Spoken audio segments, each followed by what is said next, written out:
America is opening up relations with Cuba, and it's a big deal, ending decades of hostility and beginning a new era between the two countries. But to understand just how big of a deal, where that hostility really came from, why it took so long to end, you've got to go back, way back. Not to the 1950s, as many Americans might think, but to the 1850s. The story starts with America divided between pro-slavery and anti-slavery politics, and one of their many fights is over the Spanish colony of Cuba. Pro-slavery lawmakers want to buy Cuba from Spain, or take it by force to turn it into a new slave state. Anti-slavery politicians oppose this, calling it imperialism. Stop. Stop. It is just 3 words.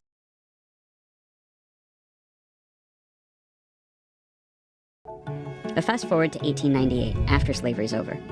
Americans have a different version of this same argument when Cubans rise up against Spain. The U.S. joins them, starting the Spanish-American War. But Americans divide, or liberate the island.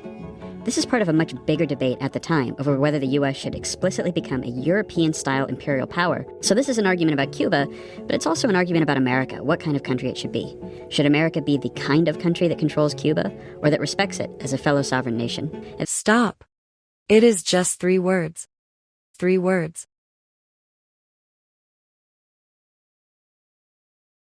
That argument has continued in different forms ever since. At this point, in 1898, the fight happens in Congress. Each side passes laws trying to force their way. And it ends up with a weird split baby policy, with Cuba winning independence, but other quasi-imperial American rule.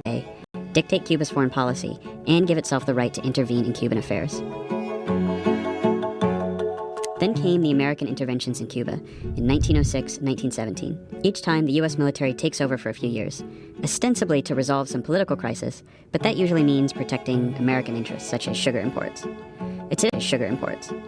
Today, when Americans think about the U.S. and Cuba, we think of the Cold War, but Cubans often think back to this imperial era.